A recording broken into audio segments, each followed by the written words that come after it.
En este nuevo episodio de nuestro programa Malagueños tenemos el lujo de haber venido a la casa de José Seguí, a su estudio de arquitectura, a que nos cuente cómo él se ha convertido en el gran arquitecto que es, que aunque él me corrija, yo voy a decir que es el gran arquitecto malagueño. Muy buenas, ¿cómo estamos, José? Buenas tardes y muchísimas gracias por esta visita a este estudio. Muchas gracias, Rafael.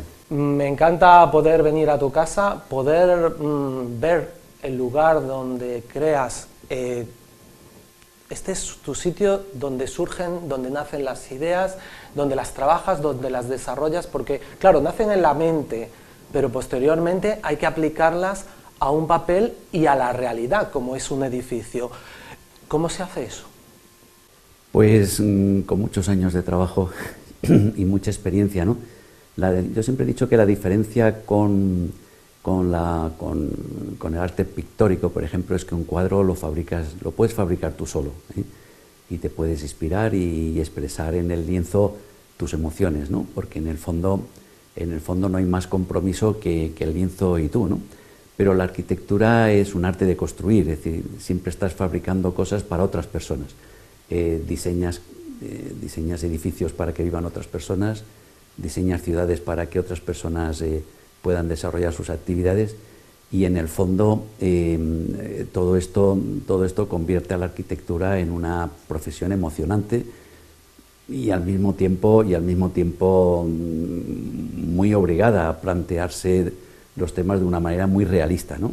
Es decir, que porque al final tu servicio es un servicio a los demás, no es un servicio emocional a ti mismo. Te voy a seguir por ahí. Dices que la pintura puede nacer de una emoción que se plasma en un cuadro. ¿Un edificio también nace de una emoción? Un edificio, evidentemente, los edificios, hay buenos edificios y malos edificios, ¿no? Y lo interesante es meter tu obra arquitectónica dentro de la cultura que te ha tocado a ti vivir y responder a las exigencias que te han demandado.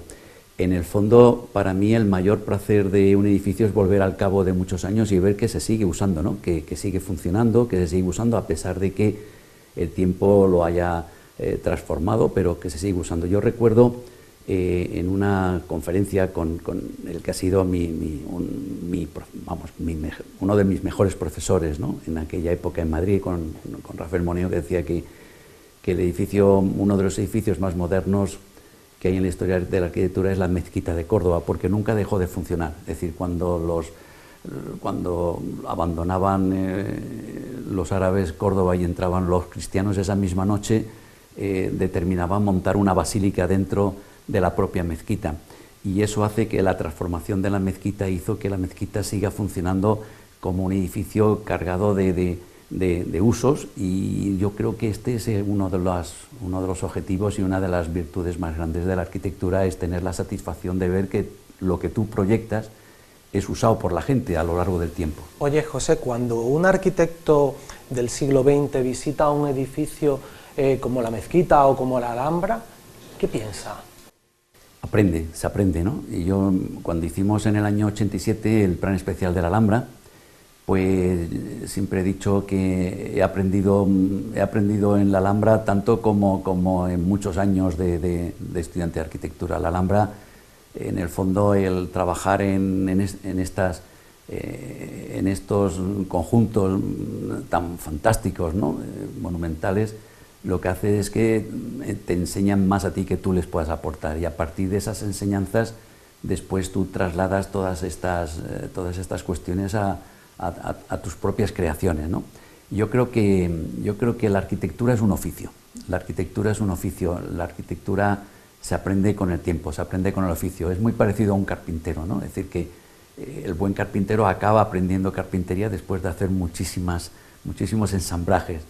Y en la arquitectura yo creo que es un proceso de oficio también, es un proceso de oficio que se aprende con el tiempo. Es muy parecido a la medicina. La medicina, yo que estoy rodeado de médicos, tú lees un libro de medicina, pero por muchas fotos que veas en un libro, nunca puedes detectar realmente lo que hay detrás de una foto, sino es a través de haber visto muchísimos enfermos. Y eso te da la experiencia la experiencia profesional, que es una experiencia de oficio, es un oficio, y dentro del oficio realmente la arquitectura lo que hace es que con el tiempo te conviertes en un mejor profesional. Por eso es una profesión emocionante, porque nunca tiene un final, es infinita. Es decir, que yo creo que uno se muere sin saber realmente, sin haber sido realmente el arquitecto perfecto, es un oficio continuo.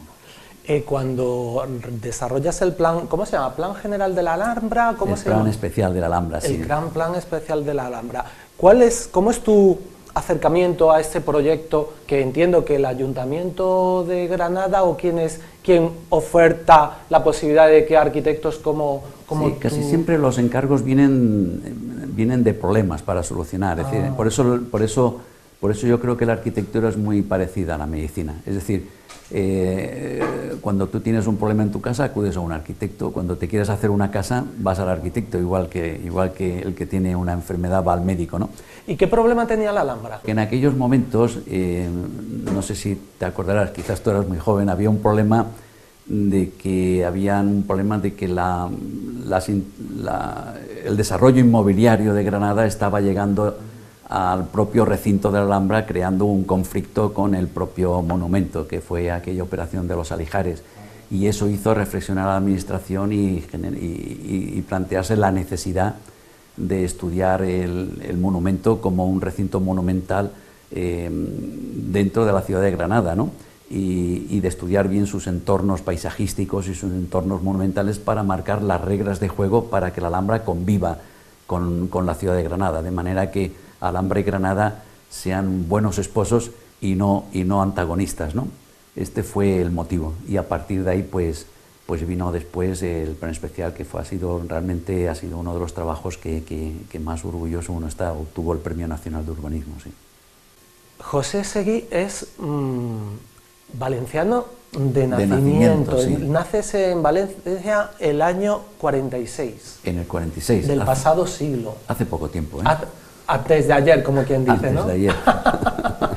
y llegas a Málaga muy prontito, te traen tus padres, tu padre, entiendo, tus padres eligen Málaga como la residencia de la familia. Ellos se dedicaban a la agricultura, eran como buenos levantinos, se dedicaban a la explotación agrícola, concretamente de la naranja, ¿no? Entonces, por motivos de que compran unos suelos aquí para desarrollar esos negocios, pues venimos a Málaga, y yo llego aquí pues eso, a los 12, 13 años. Prácticamente soy nacido en Valencia, pero criado, soy malagueño. Y a partir de ahí,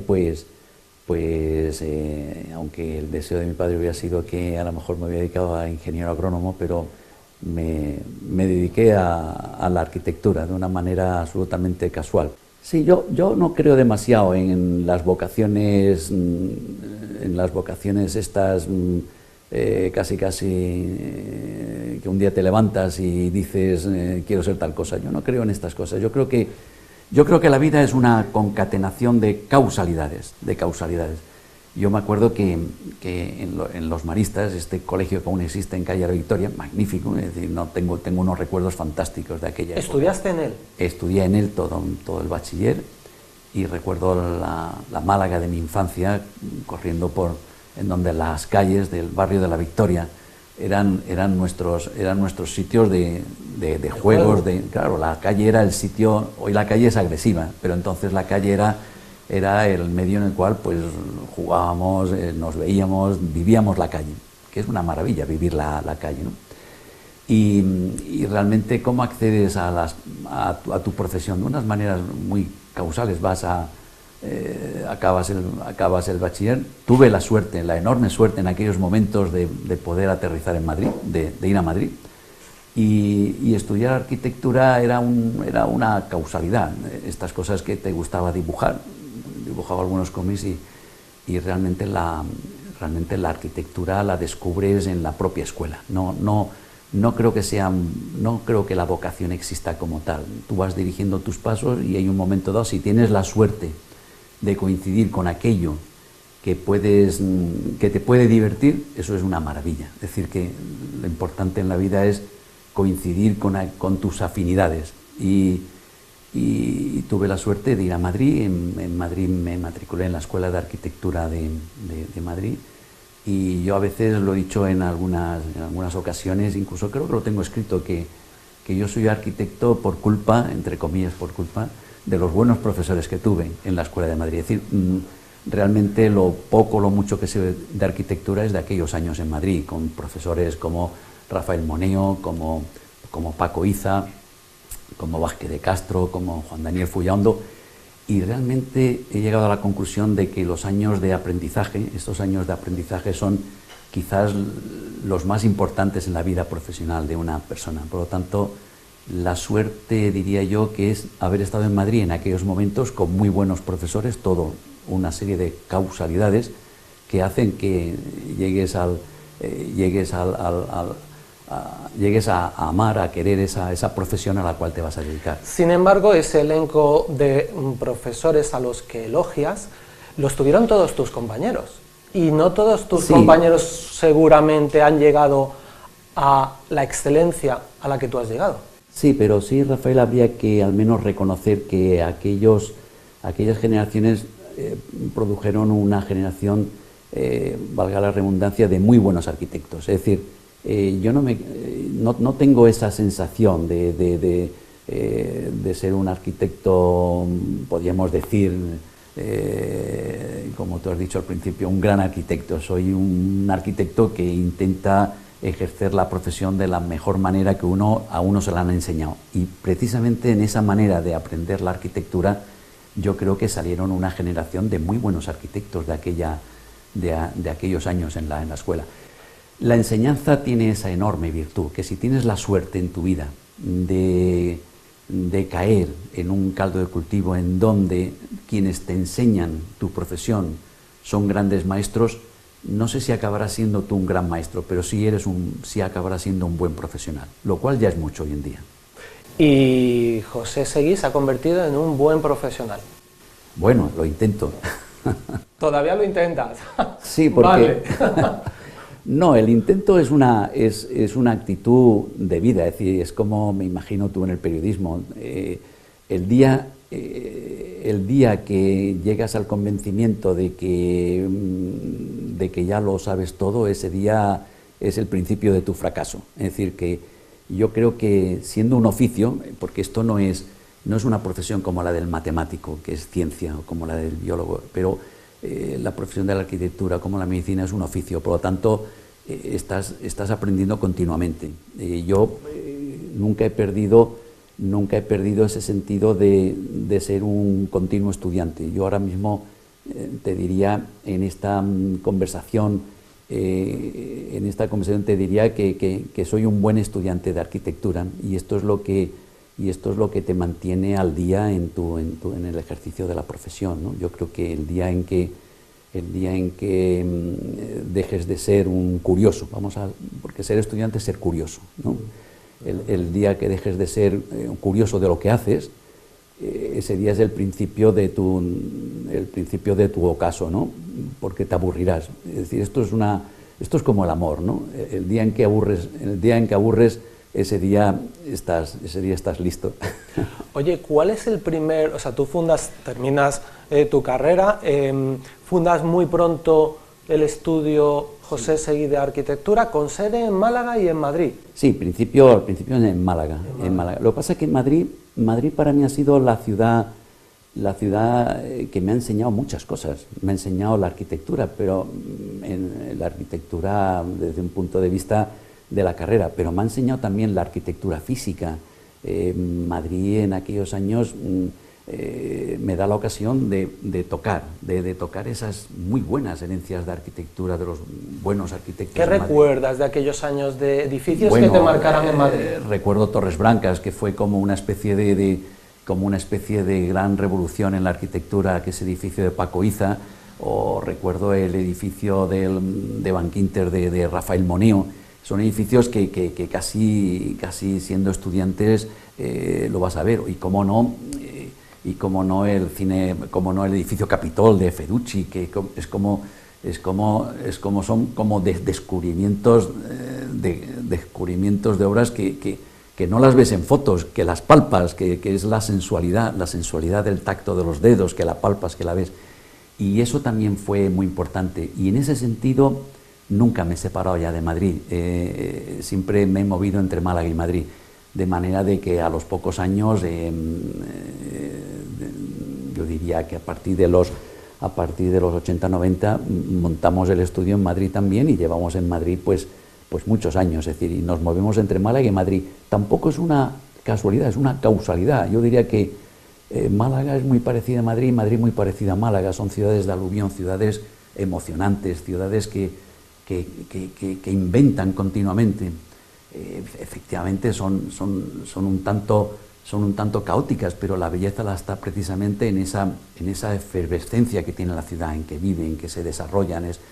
Es como en tu ciudad cuando dices, bueno, es verdad que crece mucho, pero eso es bueno, porque responde en cada momento de su tiempo, responde a sus necesidades con actuaciones que hacen que la ciudad crezca poco a poco, que se convierta en una gran ciudad y que sea siempre viva. La ciudad es viva, la ciudad, el día que una ciudad sea muerta o se convierta en un museo, ese día la ciudad será museística, pero no será una ciudad viva. Y yo creo que Málaga y Madrid son ciudades muy potentes, son ciudades muy atractivas para vivir. Y en ese sentido, mi vida ha transcurrido mucho entre esas dos aguas, como diríamos, entre esas dos ciudades. José Seguí es arquitecto, pero también es urbanista, es un gran urbanista. De hecho, algunos de los premios más importantes que ha obtenido han sido por el diseño urbanístico de ciudades tan importantes como Ronda, Córdoba también, Granada, sí, Málaga. De hecho, sí. Málaga fue uno de tus primeros grandes premios. Sí, en el 83, junto con dos queridos compañeros, con Damián Quero y mi gran amigo Salvador Moreno Peralta. Y efectivamente yo creo que yo no me considero un arquitecto urbanista, ni un arquitecto, ni un arquitecto de mueble, nada. Yo me considero un médico general, es decir, que ataco lo que me eches, es decir, que me encanta la creación. Entonces, no es tampoco una casualidad, sino una causalidad que mis comienzos estuvieron dedicados al mueble, ¿no? Haciendo objetos de muebles, incluso llegué a fabricar elementos domésticos como algunos relojes o algunos elementos que he tenido la enorme satisfacción de ver algunas piezas en el Museo de la Aduana, dentro de los depósitos que hicimos en el Grupo Palmo. Y después de hacer empezar por ahí, pues continué con pequeños edificios, pequeñas casas para amigos, y después a partir de ahí, pues otra causalidad, que es tener la gran suerte de haber tenido la enorme suerte de haber redactado el Plan General del año 83 de la mano de grandes maestros como Manuel Solá Morales, que ya ha fallecido, pero ha sido como una referencia catedrático en la Escuela de Madrid y que nos asesoró, tanto a Damián, Salvador y a mí, nos asesoró en el Plan General de Málaga. Y esta es la gran suerte de la vida de una persona, que es encontrar los personajes claves en tu vida que te enseñan y que te hacen después responder a tus propios proyectos al menos con una cierta influencia de lo que has aprendido. Por lo tanto, yo diría, ¿cuál es la suerte que uno tiene en la vida? Pues estar en los momentos oportunos y haber tropezado con las personas oportunas que te han enseñado. Cuando diseñáis ese plan urbanístico para Málaga, ¿cuál es la idea que te acompaña como una especie de Pepito Grillo recordándote constantemente? ¿Qué es lo que no se te puede olvidar? Entender la ciudad, comprender la ciudad como el acontecimiento más mágico que el ser humano ha realizado, el sitio en donde decidimos convivir, el sitio en donde tú decides vivir, en donde nos trae a este estudio que forma parte de un barrio, forma parte de la ciudad, donde conoces a tus amigos, donde vives y mueres, donde ejerces tu inteligencia, donde tienes tus emociones, donde tienes tus penurias. La ciudad es el acto mágico, entender la ciudad como un espacio de convivencia colectiva, y a partir de ahí mil cosas. ¿Málaga se ha convertido en una ciudad mágica por el acierto de alguien? ¿Cómo sientes tú a día de hoy Málaga? Porque muchos espectadores o incluso mucha gente foránea ha contemplado un resurgir de Málaga. Málaga es la consecuencia de muchas cosas. Es decir, nadie es una concatenación. No nos olvidemos que Málaga es una ciudad cosmopolita, que Málaga tiene un siglo XIX fantástico, fantástico. Fíjate, el Hotel Miramar, por ejemplo, que hemos rehabilitado, es un edificio de principios del XX, y dice uno, ¿cómo es posible un edificio tan fantástico, tan extraordinario, de esa magnitud, de esa potencia en principios del siglo XX? Porque tenía una burguesía muy culta y una industria fantástica. Málaga ha sido, en aquellos años, era una de las primeras ciudades industriales del país. El Marqués de Larios, cuando abre Calle Larios, para mí la mejor calle, yo diría del sur de España, que me perdonen en otras ciudades, pero la mejor calle de las capitales del sur de España. ¿Por qué te parece la mejor? ¿Qué tiene Calle Larios? Porque tiene ese orden arquitectónico que la distingue sobre cualquier otra calle. Tuvo la suerte que se juntaron allí muy buenos arquitectos y muy buenos empresarios, y en esa conjunción de valores generaron una joya urbana, que es Calle Larios. Pero es que después vemos cómo el Marqués de Larios gana los terrenos al mar y hace el parque, y cómo después aparece la Alameda, y a pesar de las maldades de los años 60-70 con el boom inmobiliario, Málaga ha seguido siendo una gran ciudad. Y actualmente, qué decir de la gran obra, para mí en este siglo, la gran referencia del puerto. El puerto es el eslabón de la modernidad de la ciudad, ¿no? Es decir, que yo creo que Málaga es muy atractiva. A veces nos quejamos demasiado, pero Málaga es una ciudad muy atractiva. Yo cuando salgo por ahí de viaje, sobre todo en Madrid, siempre al final de las cenas, cuando estamos cenando, cenas de amigos, trabajo, siempre alguien te dice, oye, búscame una casa para vivir en Málaga. ¿Y tú qué dices en esas circunstancias? Pues que lo intentaré. ¿Dónde buscarías a un amigo una casa en Málaga? Pues, si hubiera disponible en ese sitio alguna casa.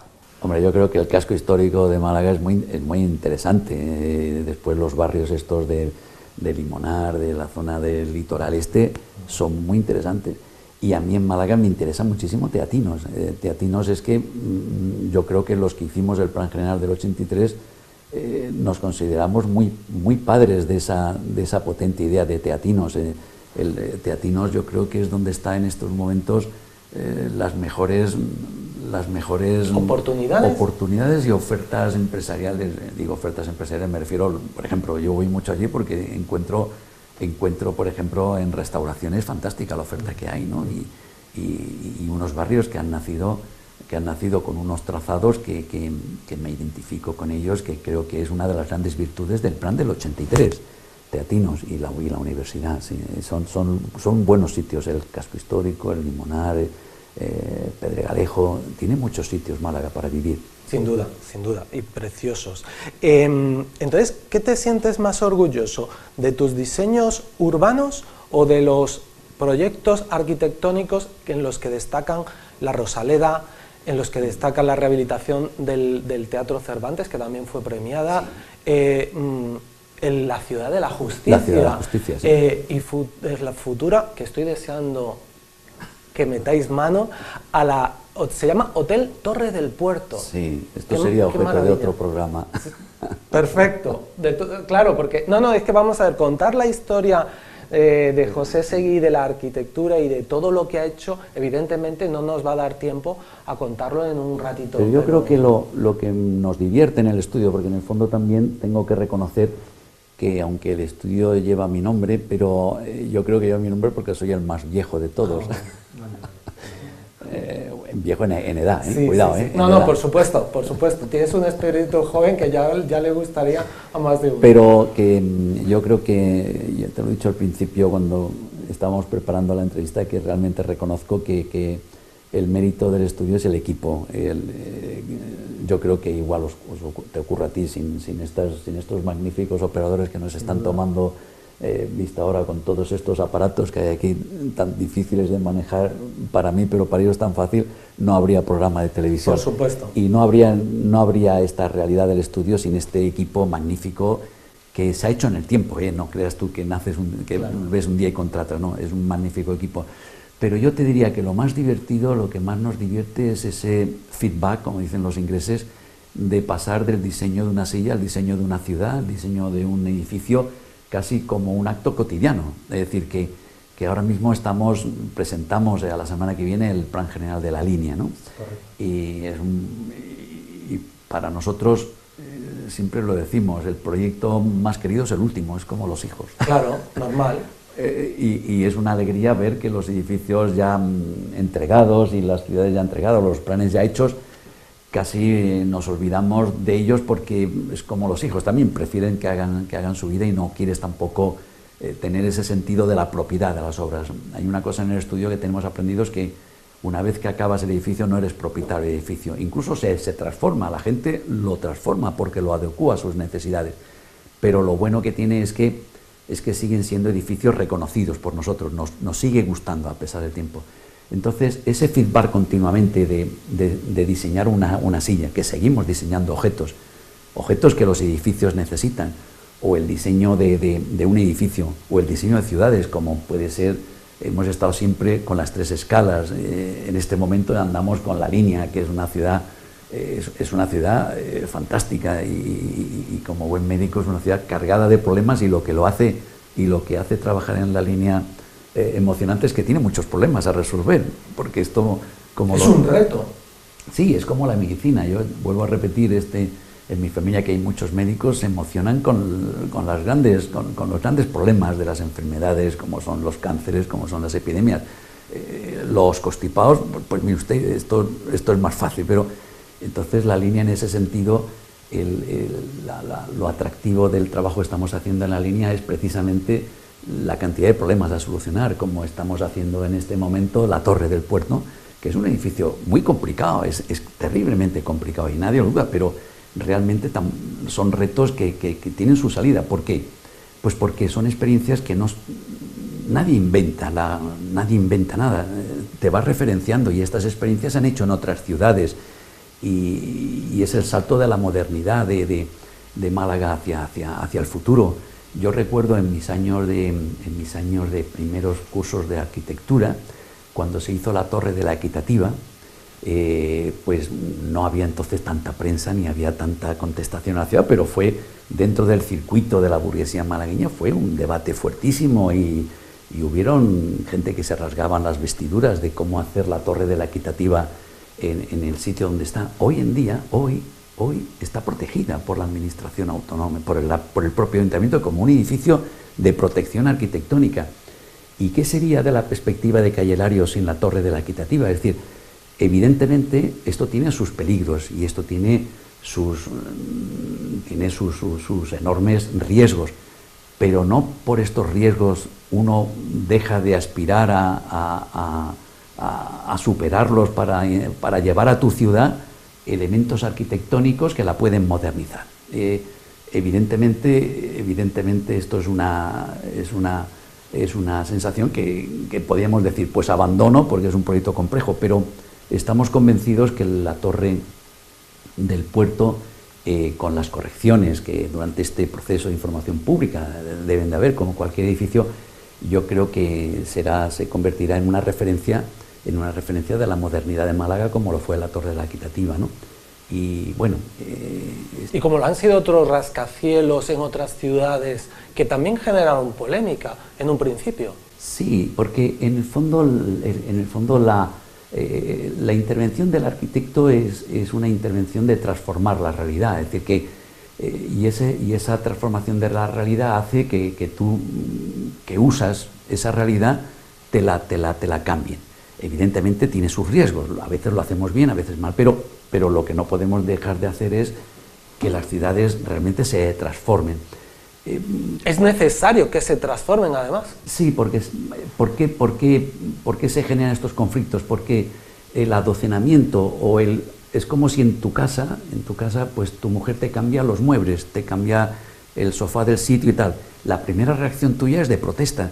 Pero si esos cambios del sofá, de la televisión, de verla, son acertados, acabarás pensando en que qué barbaridad que yo antes protestaba esto cuando ha mejorado la situación. Evidentemente no deja de ser una opinión excesivamente personal, pero como arquitecto no puedo renunciar a estas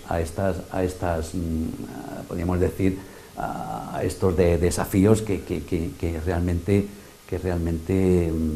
son emocionantes y que tienen también la necesidad de ir con cierta seguridad, que la tenemos, pero también tenemos la tranquilidad de que no estamos inventando nada, estamos podríamos decir, transportando las experiencias de otras ciudades a mi ciudad, que es la ciudad más querida para mí, que es mi ciudad de Málaga, ¿no? ¿Bajo qué premisas realizáis este diseño? A nivel afectivo también, a nivel emocional, a nivel de sentimientos. ¿Cuál es el deseo que tiene vuestro estudio y, lógicamente, tú mismo para esa torre del puerto, o ese hotel sí, que contempláis? Evidentemente son estudios muy complejos y difíciles, y al mismo tiempo de muchísimo trabajo.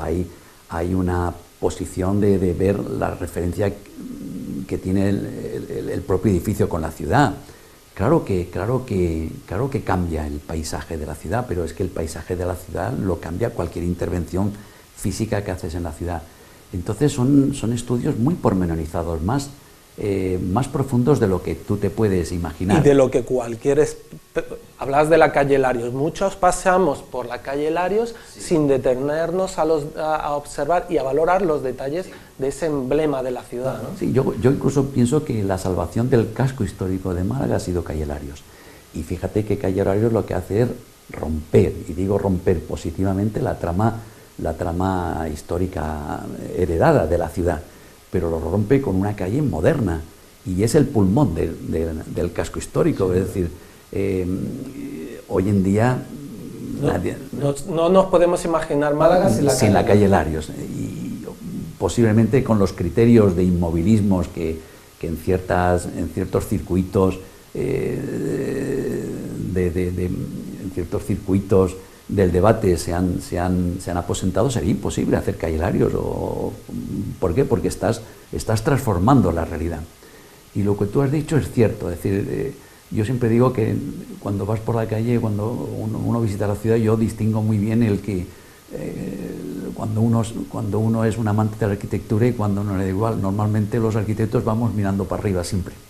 Realmente cuando tú vas por calle Larios no miras arriba, pero si alguna vez paseas por calle Larios y levantas la mirada, te darás cuenta que es una maravilla la calle Larios.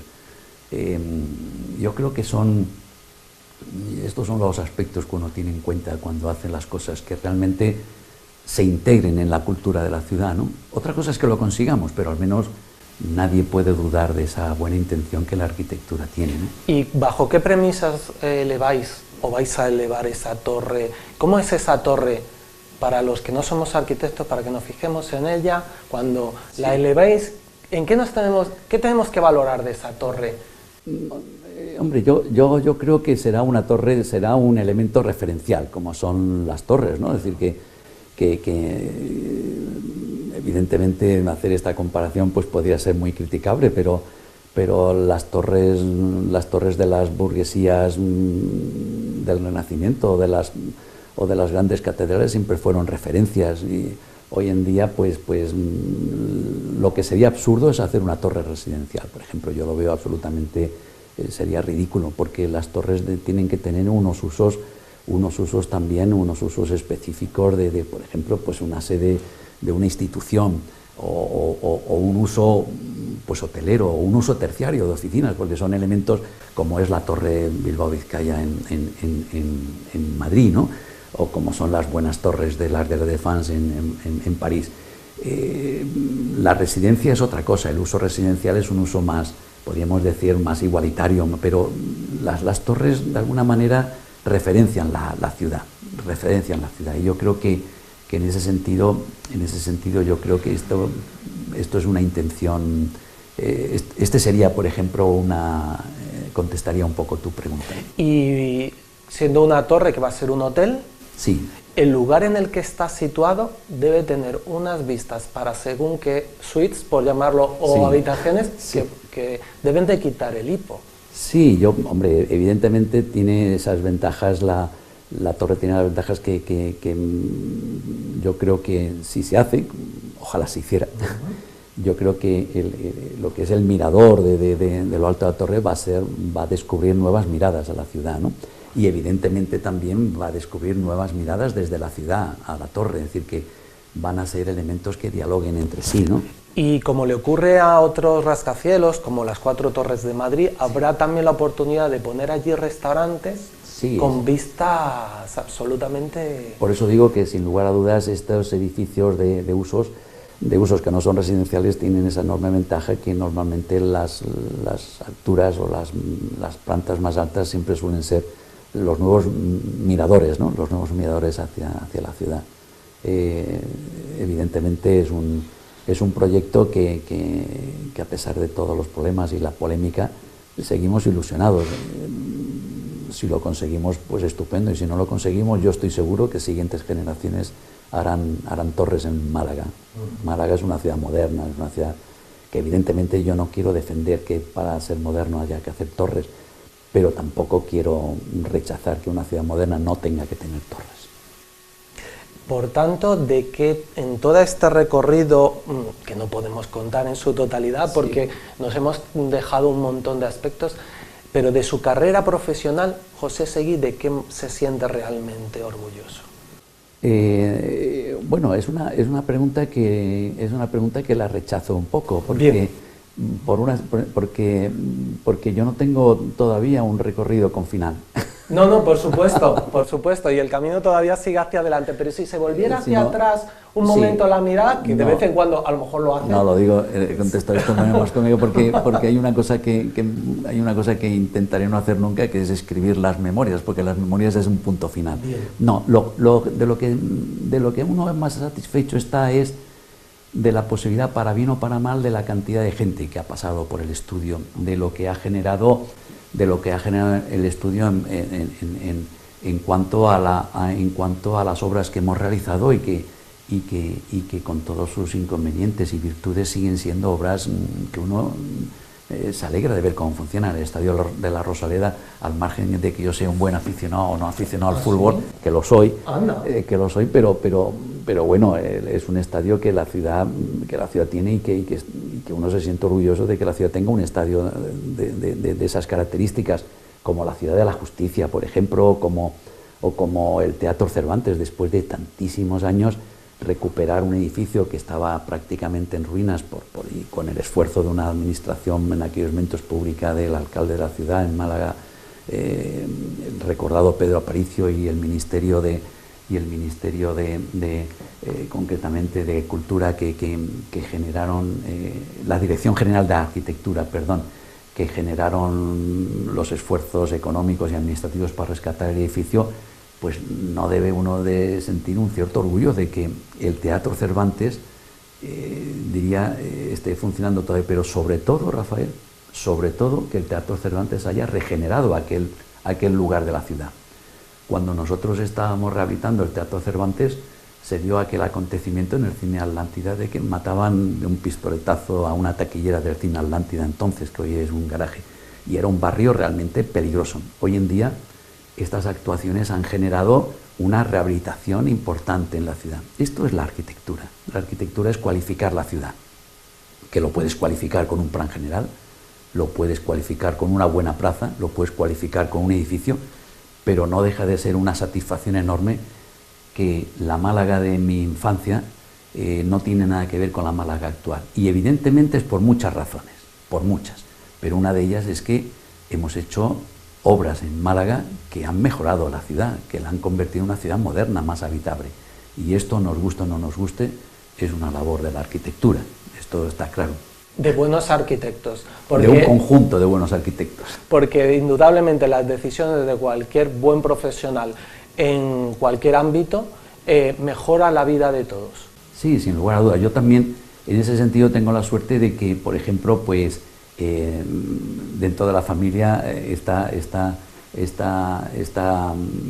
actividad, Miguel, que es mi hijo, pues ha tenido el enorme acierto de montar un gabinete de arquitecto dedicado a la arquitectura interior y curiosamente a las cosas que yo empecé, que son los muebles, el diseño interior. Y uno también se carga de entusiasmo de ver esa magnífica labor de Miguel en la cual yo haya podido, lo digo con mucho respeto, influir en que lo que él ha vivido de infancia, viendo aquellos muebles que yo fabricaba y tal, y viendo la casa en donde vivo, ¿no? Que es una casa diseñada por aquellos momentos, pues que realmente de ahí le haya surgido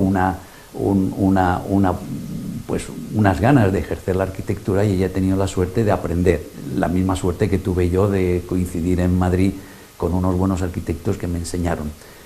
Yo creo que en el fondo esta es una de las cuestiones a mí que más me entusiasman, ¿no? Que realmente vayas emocionando a la gente con la arquitectura. De hecho, Rafael, nosotros seguimos manteniendo una editorial, que es Geometría, ¿no? Aunque te parezca mentira, desde el año 85, ya muchos años. Y dice uno, bueno, ¿para qué? Si realmente la rentabilidad de una editorial, que te voy a contar, tú que te dedicas también a escribir, a la literatura. Pero es la manera también de poder difundir, de poder reflexionar, de poder provocar aquello que te gusta difundir, que es la teoría y la práctica de la arquitectura. Y sostener intelectualmente lo que se sostiene con ladrillos y con estructuras. Es decir, en la revista Geometría, que es así como lo decidisteis, está vuestra el sostén intelectual de lo que luego habéis hecho probablemente a nivel arquitectónico. Sí, exactamente, porque Geometría lo que ha sido es una plataforma de muy buenos arquitectos, y en esa plataforma hemos aprendido y nos hemos metido. En el fondo, yo creo que la virtud de Geometría, que ya es una revista histórica, ya casi está en el mercado negro, porque ya hemos editado 22 ejemplares y seguimos con la revista con un libro al año. Y lo que hacemos es a través de los talleres internacionales, es conectarnos con la red. Es muy importante, es como el mundo del periodismo, con las televisiones y tal. Y Geometría nos posibilita conectarnos en red con las tendencias, podemos decir, más de vanguardia, o las tendencias que más nos interesan. No digo que sean todas, pero las que a nosotros más nos interesan para ejercer nuestra profesión. Es un complemento. Por eso te decía que lo más atractivo de nuestro estudio es esto, que es un continuo aprendizaje. Y esa es la razón por la cual una de las cuestiones de la captación de proyectos sea el concurso, ¿no? El concurso es el ejercicio continuo de aprendizaje, es como el examen continuo. Nunca aprendes, siempre te pones a examen en tus proyectos, y yo creo que eso aunque el porcentaje es de 100 concursos que haces, ganas 7, que es la media que llevamos nosotros, pero en esos 93 que pierdes es lo que te produce la enseñanza de cómo tienes que hacer un buen edificio si te lo quieren reconocer.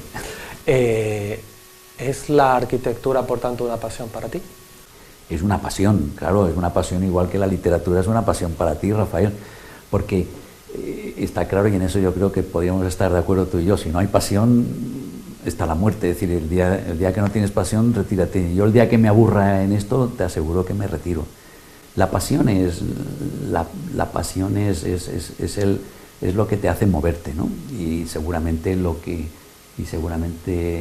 quien nos esté viendo, yo le preguntaría en televisión, el que esté viendo, desde el que tiene una tienda de ultramarinos, el que trabaja en el campo, el que lucha, joder, por sacar adelante un proyecto de emprendedor, le preguntaría: ¿y a usted qué le mueve esto? Y seguramente el tema económico es importante, pero sería la pasión, ¿sí? Sería la pasión. Si no hay pasión, uno se aburre, y a la larga viene el fracaso. Ya es como en el amor, vuelvo a repetir: el día que no hay pasión, más vale cambiar de tercio. Pues esperemos que no pierdas nunca la pasión, que no te aburras jamás de crear edificios y de crear planes urbanísticos, porque todos nos saldremos beneficiados de que gente con tu talento... Yo espero que tu pasión por la televisión tampoco caiga, porque será la prueba de que entre unos años nos podremos volver a ver cada uno con nuevos proyectos. ¿Y sabes en qué se sostiene mi pasión por la televisión? En conocer personas como tú. Eso es un privilegio. Pues para mí ha sido un placer también, porque también evidentemente lo que te decía al principio, me resisto mucho a hacer hacer estas como estos recuerdos como puntos finales. No. Por eso te decía, yo cada día sé que cada día me doy cuenta que sé menos, lo cual me hace falta, lo cual me produce mucha más pasión por ver Rafael dónde está el siguiente reto, y eso me divierte, nos divierte a todo el estudio, y eso nos divierte a todos. Esta es la auténtica la auténtica satisfacción que uno tiene al venir todos los días a trabajar en un lugar de trabajo para realizar cosas. Pues por favor, seguid buscando retos, nos encanta. Pues nada, muchas gracias, Rafael, por este rato que hemos pasado tan atractivo. Muchísimas gracias a ti por abrirnos las puertas de tu casa.